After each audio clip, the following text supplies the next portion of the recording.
Yeah, so again, man, just thanks for joining me here on the Prison to Oh, Promise sure. podcast. And what I like to do is collect stories of people who've been in prison and who've gotten out and who are making valuable contributions to the community, who are living their lives of promise. And so, because you and I have been working on some of the same projects, and I know that you have experience with being incarcerated, I wanted to share your story with our listeners with hope of maybe reaching somebody and helping to change their trajectory. Okay. Yeah. Yeah. Thrilled to. Yeah, man. So maybe just you can start off by telling folks who you are, where you're from. Well, I'm Drew Dahl. I was born in Miami, Florida, 60 some odd years ago. Uh, and my dad was kind of a corporate gypsy, so we moved a lot. My mom used to joke that as soon as it got time to have to paint the house, we moved. But and lived, up and down the Eastern Seaboard, Ohio at one point. But anyway, settled in North Carolina when I went into high school, and and after was in the Marine Corps for a while, was injured there, so was medically retired out, and eventually became an accountant, Mm, and uh, and had I had a pretty normal life, and got married, had a daughter, and when she was about 9 months old, she presented with what we eventually determined was, or doctors eventually determined was Rett syndrome, mhm, which is a really severe neuromuscular disorder. So she's still alive, but is functionally stuck at 9 months old, and mm, is in a group home facility up in Asheville. I'm sorry. So that was tough. That Yeah. was tough. And I went through a long period of thinking, Mm, I'm Catholic. So, was, well, somehow I have displeased God. mm, And if I could just please God enough, he would make my daughter okay. mhm, So I became super Catholic. And, mhm, anytime the doors were open, I was there. Anything I could do, I did. Uh, and Oh gosh, about 7 years after that, my youngest son, Weston, started having seizures and was delayed. And that was the point oh, that I just kind of said, I went to see the priest. I said, what's the difference between a God who doesn't care and a God who can't care? mhm, And I just completely walked away from the church. mhm, The problem with that is I also walked away from any sense of a moral sinner I had. mhm. Uh, So you went so totally opposite, it sounds. Oh, absolutely. Absolutely. I was like, the only thing that matters is what you can acquire in this life, and I'm going to acquire as much as I possibly can. Mm, And so, eventually started working for companies that I don't know if you're familiar with Chainsaw Jack Rentals, but no. uh, early days of venture capital money where we'd go in and buy a business, fire half the people. What Elon Musk is doing to Twitter right now. All right, But right, right. That's just what I was thinking too. yeah, but anyway, just became a hateful human being, Mm, and was that way for over a decade. And by the time I got to the point of being arrested, because along with other stuff, we were engaged in a fair amount of white collar crime. We were mm, embezzling boatloads of money. mm, Uh, I was such a miserable human being that I had alienated everybody in my life. mm, mm. I mean, my family was frankly happy when I Wow. got locked up because I was just such a miserable person to be around. Mm, Uh, so I can honestly say going to prison was the best thing God ever did for me. mm. I was not going to stop doing what I was doing on my own. Wow. Yeah. Wow, that's a heavy statement, man. That's the best thing, you know. So I'm wondering, like, what were those things that you considered going to prison, I guess, the best thing at Uh, that time? it, I wasn't going to stop Mm-hmm, my self-destructive behavior. mm-hmm, I was not going to stop being the person I was. mm-hmm, And uh and going to prison forced all that to stop. I Right. I couldn't have the toys. I didn't have the money Mm-hmm. because I really used money and the toys and lifestyle that bought Mm-hmm. to insulate myself from the pain of my life. Mm-hmm. And when all that stripped away, and you have to sit down, and or at least in my case, I had to sit down and think, Right. is this who I wanted to be? Yeah. When I was 16 and thinking about what my life was going to be like, Mm-hmm. is this what I imagined? Is this who I want to be? Mm-hmm. And it was like, no, no, this is not who I want to be. Mm-hmm. Well, then what do you do about that? And due to a series of kind of misadventures, I ended up spending 15 months in solitary, Mm-hmm. and uh, and that was horrible. I mean, I still have an aversion to small rooms I feel today. you. Yeah, because I just feel you feel trapped, and it's like I can't get Absolutely. out. I remember I had been in solitary about a week, and my father-in-law came to do a visit, and of course, you're between the plexiglass. Mm-hmm. And I remember telling him, I said, I can't survive this. Mm-hmm. Uh, and he was pretty old school. He was like, well, I don't know what other choice you have. And I was like, thanks, That's Dad. pretty much the gist of it. Yeah. I mean, it's not like anybody in the prison system cares uh, Right. that they're torturing you psychologically. Yeah. Uh, uh, but but out of that experience of prison, I Mm-hmm. realized one, I realized I was not who I wanted to be, Yeah, man. and then secondly, had the opportunity to do something about it. Mm. Uh, Mm. And those two things are very powerful, Drew. You know, coming to the realization that you're not the person you wanted to be, and having the access or the ability to do something about it. But as you were talking about that, it made me think about this old early hip hop song. I forgot who made it, but the chorus was, "Last night I had a long talk with myself. yeah, Last night I had a long talk with myself." And it yeah. makes me think of my experience and the experience of many other folks I've talked to who've turned their lives around. They had that moment of clarity, that time to talk to themselves. Because oftentimes when they were in the community, they were distracted from listening to themselves and looking at Right, them. right. And Yeah, then you have, can use so much noise yeah, to bury that voice. yeah. Be it the toys you're talking about, drugs, alcohol, vacations, whatever it is, time with people. And oftentimes these are not the people who really mean us the best, but Oh, just, right. yeah, always into something. Oh, yeah. The folks that were around me Hmm. when I was out running the streets weren't around me because I was a wonderful guy. They were around me because I had boatloads of money. Yeah, you were getting Uh, the money and you were yeah. giving it away probably. Just let's Oh, spend, yeah. we'll have fun. Oh, yeah. Because it didn't matter. It wasn't mine. Right. Right. Uh, but I think that's very true. Is you have to come to if you're going to get better, you Yeah. have to come to the point of having a conversation with yourself. Yeah. And those Uh, conversations could be painful. oh yeah. Yeah. Oh yeah.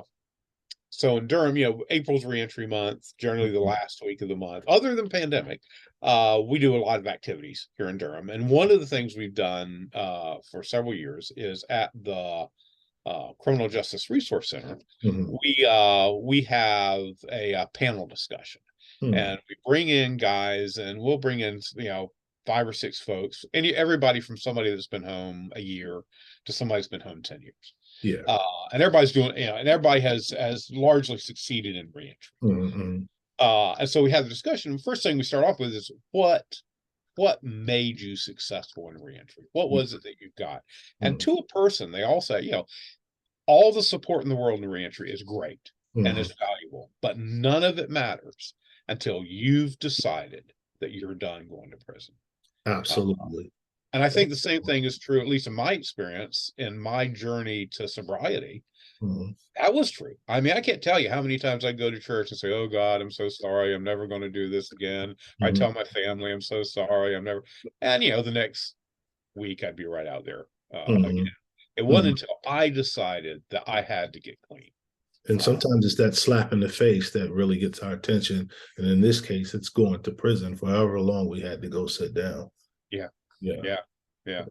How much time did you spend behind the wall? Oh, not a lot. 4 years. I mean, hardly anything. It's something, because a lot can happen in 4 years. You spent time in solitary confinement. Solitary confinement is not healthy. So, that's a lot that could happen, I mean, and things happen in there. Yeah. So I think it's 4 years or 40 years. It's all significant time, and it's enough time for the criminal legal system or the prisons to do damage to us that makes it sometimes difficult for us to readjust when we return to the community. Yeah. You learn not to trust people. Hmm. Uh, I think one of the things that, because I do reentry work now, Yeah. and when we use volunteers. We pair. So let me back up for a second. I now work with the Religious Coalition for Nonviolent Durham, and we do a bunch of different stuff. But the piece that I run is we put teams of 4 to 5 folks from the community, with one person coming home from prison. So they're just a team, Yeah. and no real agenda other than just hanging out and being friends Hmm. and doing the kind of stuff friends do for one another. Right. But part of the training I do with volunteers is talking about how you're not going to hear the same story day one that you're going to hear day 180 or day 360, because what the system has taught me, is you never tell the truth. Hmm. You never. There's no possible upside for Yeah. telling the truth to Yeah. someone in authority. Yeah. And so in that team, it takes time to develop enough trust for Hmm. someone to feel comfortable saying, okay, I can tell you what's really going on with me, Hmm.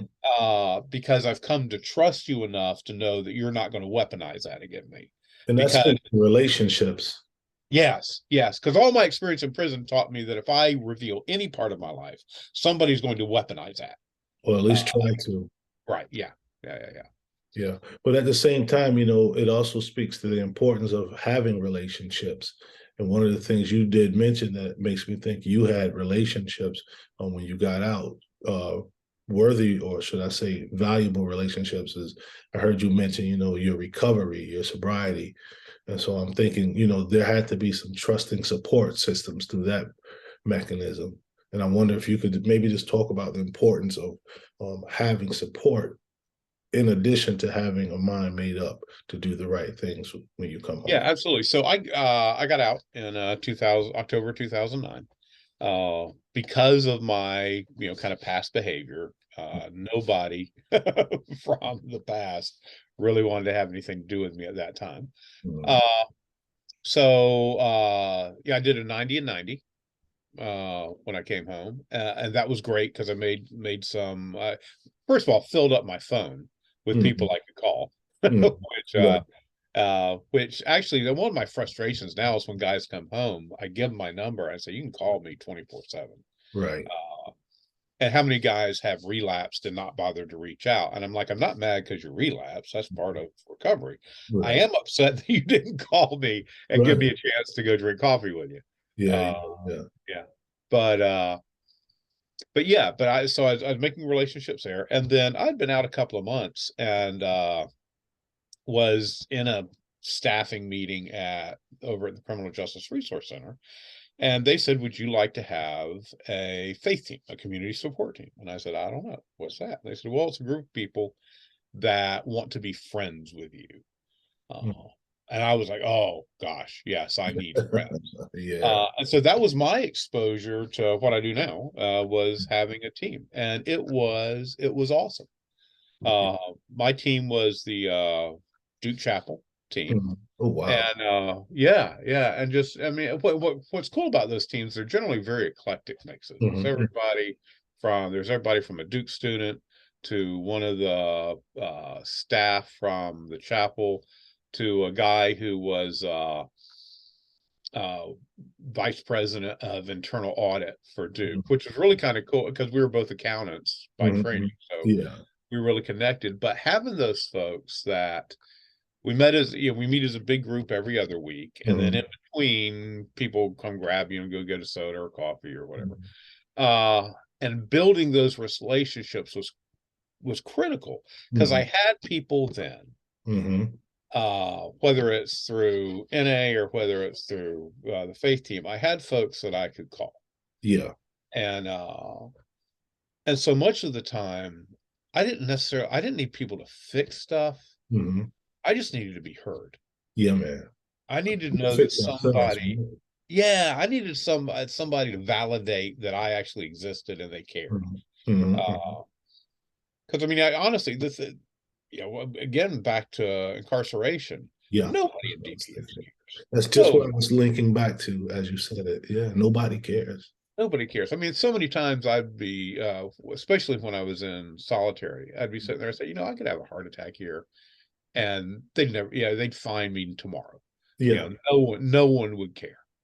No no, one would. Yeah, yeah, yeah. And it's hard to feel that care from your family when you're so far away and all the crap they have to go through just to get in to see you for an hour or 2 hours or 30 minutes or whatever the time right, span would be. Yeah, right. so it's really a tough experience. So, I think if we could make it through prison though, especially with stints in solitary confinement, whatever adversaries or impediments we face here in the free world, I think we have what it takes to get through them, probably even more so than the person who hasn't been to prison and who has endured, all the sometimes irreversible psychological and emotional damage that comes with, walking in those places, living in those Yeah, places. yeah. So yeah, my hat's off to you, man.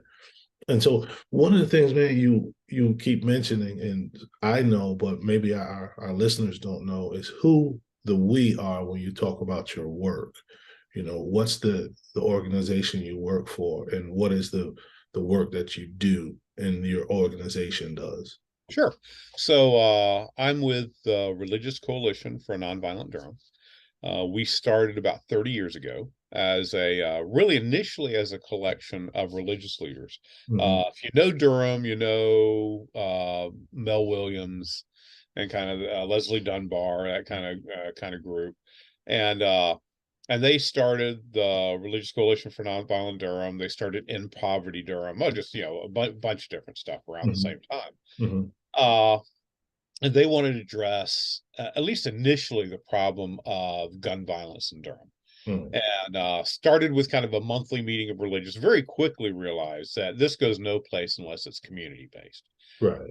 So got a little bit of funding and started a community luncheon. And except for pandemic, we've been doing a monthly luncheon for 30 years. Mm-hmm. And that luncheon is open to the community and is a place to come and talk about how do we address the pandemic of violence Wow. that's on our streets. Oh. And generally there's a theme. We'll have somebody come. We've had the folks from Becoming that do mental health services on the street, Mm-hmm. and they talked one week. We'll have I know the crisis intervention team from the police department came and kind of taught the folks from Bull City United have come. So basically, there's somebody that comes and talks about kind of what their approach is, and Okay. then it opens up into kind of a free for all. And what I love about that room is it's about the most socially, racially, class diverse room in, Nice. in Durham, because it's a place where you have people from pretty much every perspective, Mm-hmm. but all caring about how do we reduce violence. Yeah, and that's what's Uh, very important, being able to be on that one accord. We all want to do this thing. We want to end violence. So like the work we're working on, we want to end solitary confinement.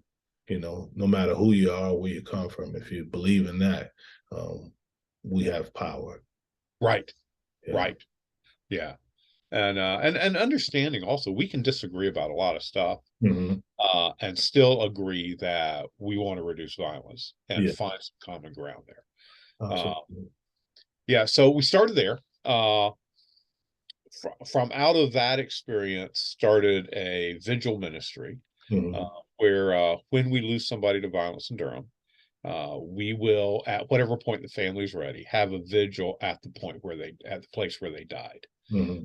And the real emphasis there is to remember who is this neighbor, brother, son, mom, dad, cousin, Mhm. because they're not just a victim. Uh, Right. there's a They are whole life person. there. Yeah, Yeah, whole whole life life there we've lost. And our connection. system, yeah, and our system focuses on who did it, how do we punish them, Right. And not who did we lose. right, they ignore the humanity of the situation, Yeah, especially, when it is people who are from different classes, ethnic groups, and socioeconomic groups who are not reflective of the mainstream, right. i.e., i.e., black and brown people, um, disadvantaged, maybe you would call them hippies or whatever, white people, poor white people, gay, trans, mentally ill, all of these Right. different groups are treated differently, and are targeted, I think. No, that's right. That's right. It's I remember this is probably 5, 6 years ago, going to a site of a murder, and a undocumented Latino gentleman had been murdered. Mm-hmm. And I know from from so much of our society, oh, I should have been here in the first place. Mm-hmm. But his wife and his daughters were just completely destroyed by that. And it's like, how can you listen to their pain and Right. listen to the stories from the Mm-hmm. community about what a great guy this was, Yeah. and not feel for the loss to all of us Mm-hmm. of having this guy taken from us? Yeah. Yeah. Uh, that undocumented is only one small part, and essentially an insignificant part Mm-hmm. of who this person was. And that's the Uh, same with how folks who are coming home from prison are sometimes treated, especially in our state that we're in. We're considered a felon, mhm. not a person who committed a felony, not a mother, a father, a dad, a brother, skilled professional, et cetera, et cetera. Only the fact that you have this felony conviction is highlighted. And again, these, I believe, are attempts to dehumanize and make way for ill treatment of people who've Right. classified as such. No, that's right. Because if I determine someone to be other, Mm-hmm. then I can do anything to them because they're not like us. Right. And, yeah, yeah. And But that's subtle, but it happens. oh, absolutely. Yeah. Yeah. So out of the vigil ministry, several other things kind of popped up, but the biggest thing is, about 17 years ago now, at a vigil, two young men walk up, and their auntie is participating in the vigil, and they had just been released from prison, dropped off downtown, and are walking back to their house. And so they stop, and it's like, oh, what's going on? And we kind of explain to them. This is really cool. So they hang in. Within a month, one of them is shot and killed. Mm. And it was really kind of a watershed moment for the coalition, because up until then, the focus had been, oh, these poor victims and the horrible people that have hurt them. And that event really brought home that there's no us or them. There's Mm. only that someone who's a perpetrator today can be a victim tomorrow, and if you're a victim today, you might be a perpetrator tomorrow. Mm-hmm. That there are no bright lines. We're all uh, a mixture of good and bad, and Mm-hmm. influences in our lives. Yeah. And so out of that came the piece that I run today, the reentry ministry, Right. and all we're trying to do, when you come home from prison, there's so many people who know what you ought to be doing, and Mm-hmm. who have an agenda and are not shy about telling you what they want you to do. Mm-hmm. Mm-hmm. That's not us. We just want to hang out and be really, really good friends, That's uh, dope.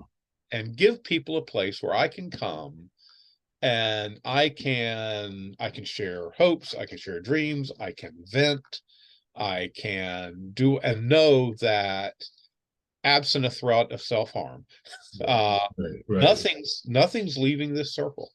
That is One so of our important. yeah, well, I mean, one of our principles is, lessons can leave, stories can't. Uh, Mm. so you may have a principle that you pull out of what's happened, Mm-hmm. but we don't tell stories on Dig it. offense. Dig Yeah. it.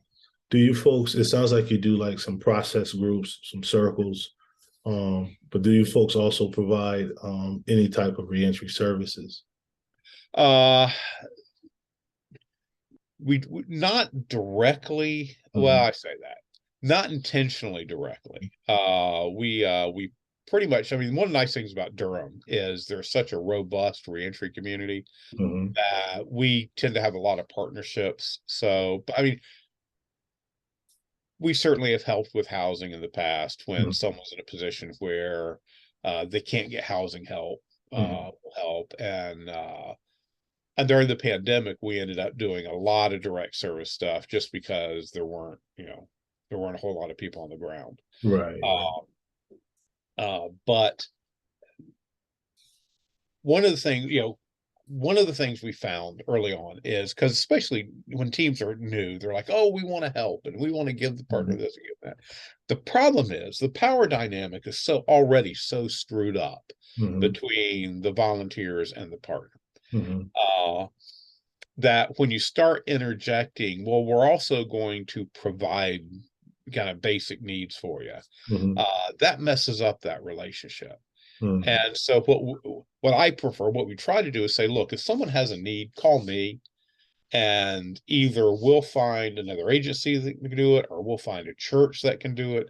But don't Okay. let it come from friends, Mhm. because friends ought to be able to hang out without somebody saying, "Well, I don't want to say something to offend them because Right, they're paying my rent this month." right, So right. no, you got to develop that relationship where I can say, "Oh, I think that's the stupidest thing I've ever heard," Mhm, and mhm. not worry about that because you're not worried that, well, they're going to get mad and turn off your rent or not make your Right. car payment Yeah. or whatever. I can see that. And yeah, it becomes this power differential, as you mentioned earlier.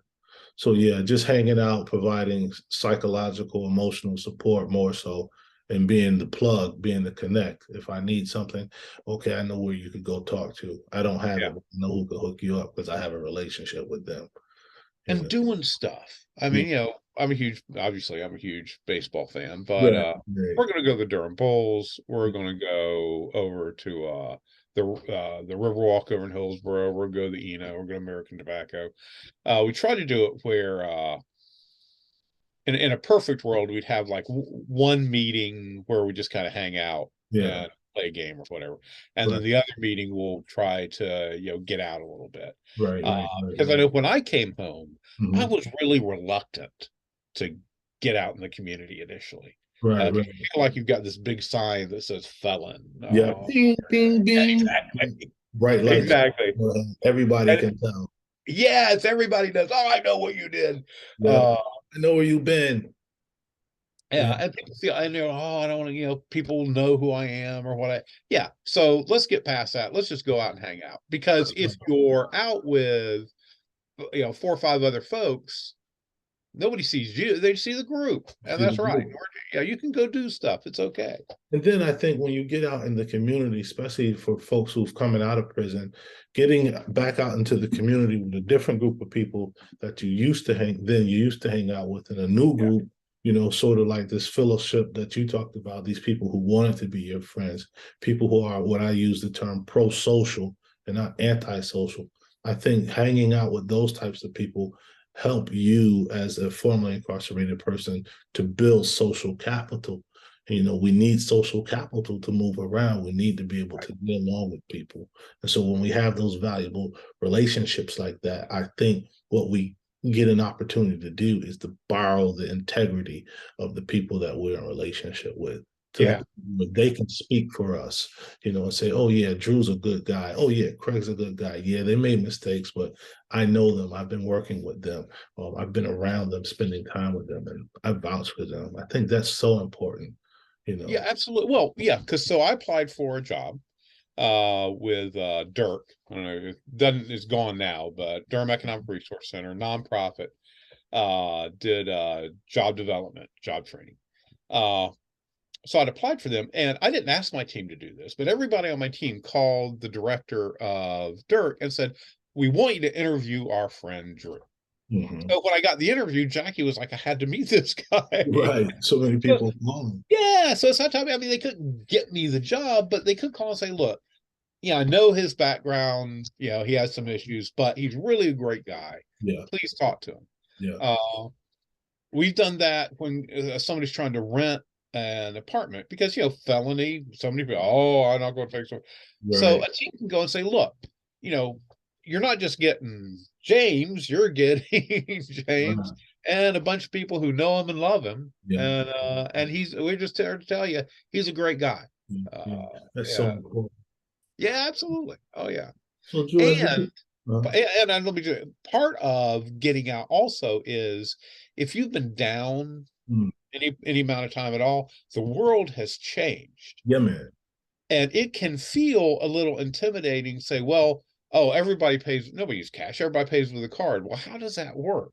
Well, Right. you're not on your own. You're with people, and the first, certainly until you get a job and are making some money, we're going to buy you dinner or whatever.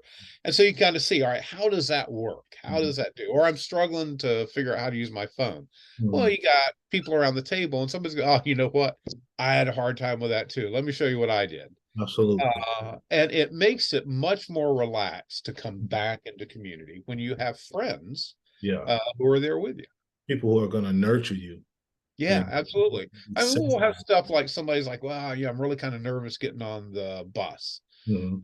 because I'm not really sure how to figure out. Now everything's on your phone and whatever." And we'll also say, "Yeah, come on, we'll go ride the bus with you." Yeah, absolutely.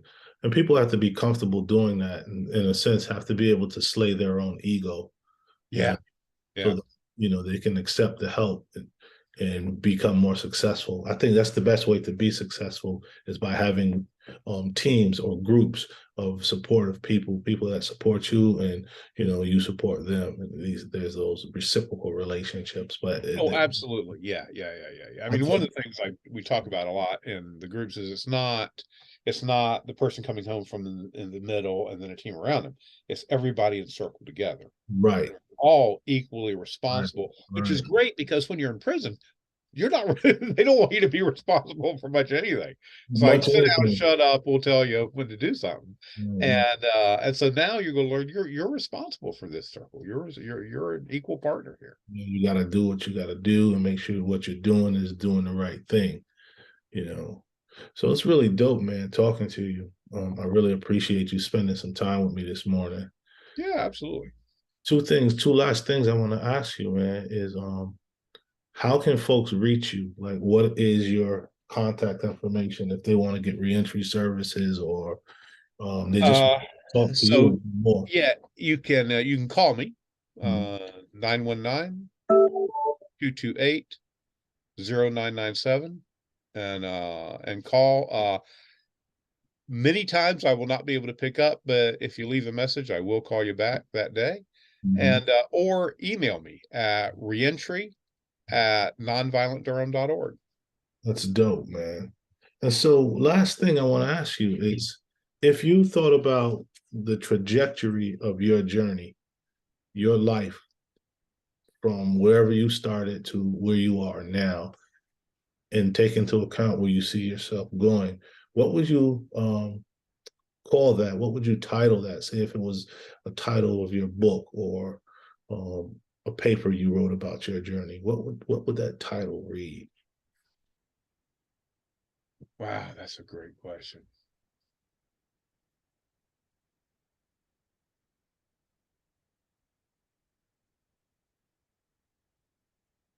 Uh,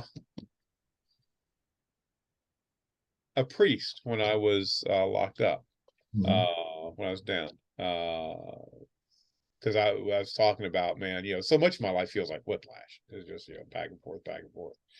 Uh, and what he said is, he said, it takes a lifetime to make a saint. Mm. And I think that is